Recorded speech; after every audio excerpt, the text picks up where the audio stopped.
Why music? You know, you could have played football. I know then you might have had an injury. You could have gone into math. You probably could have gone to Eton somehow.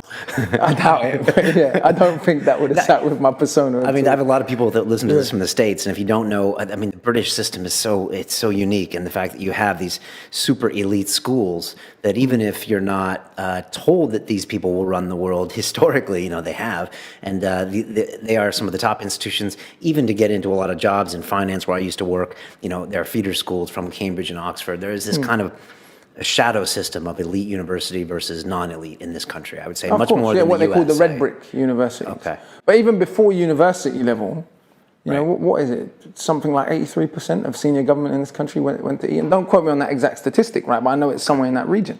So not only are we talking about people in positions of power that are similar in terms of their gender, similar in terms of their race, similar in terms of their economic background, we're talking about people that just went to the same school. You know, and then we say democracy. I mean, how democratic can the decision-making process be when all the people in positions of power are not only from the same background, they all went to the same school? Right. So I think that is worthy of dialogue, but people don't seem to think so. But yeah, that school system is what it is. For me, music, I was always involved in music. I grew up on a sound system. I grew up partly in a theatre. I always loved music. I always loved writing.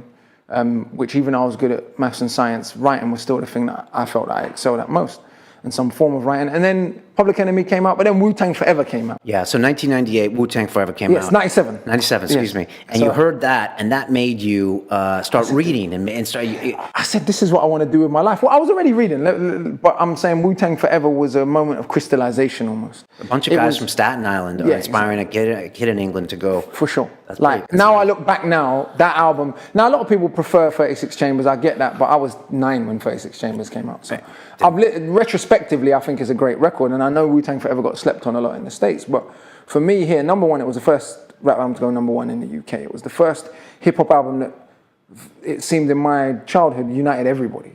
Even if we listened to, you know, the people who were listening to Oasis and Nirvana or Blur or whatever else, Wu-Tang was the first record that got everyone's attention, but was still authentically hood. It wasn't trying to be an alternative music album. It just was, the level of poetry was that strong and that good that it seemed to pull everyone in. And everyone was just like, wow, in awe of these guys.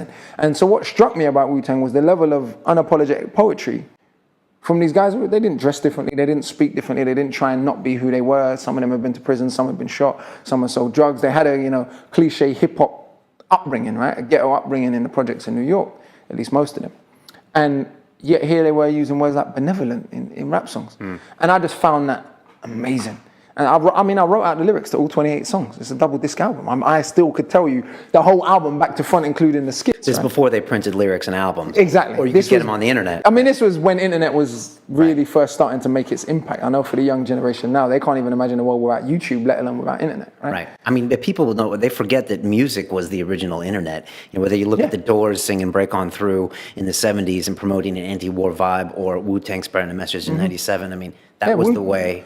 Music was the way to spread a message. And so for me, I think that's what attracted me most. Football, I fell out of love with it. It was something that was very useful for me as a teenager that I think helped, at least to the best of its abilities, it helped keep me out of trouble. I was getting the train to Romford and back 3 times a week from North London, right?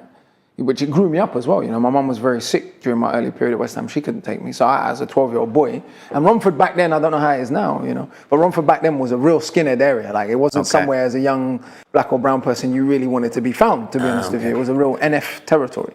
And, you know, we got a little bit of abuse a few times, you know, and things of that nature. But it grew me up. Character building. It was character building. You know, it wasn't what my parents had to encounter. That's a great way to look at any horrible experience in your life. Yeah, I mean, at the time I didn't, but I wanted to play football that much, right? And I didn't, when I was 12 or 13 years old, you couldn't have told me I wasn't going to be a Premier League football player. But by the time I got to 15 or 16, I realized it wasn't for me. I didn't want to spend the next 15 years playing football.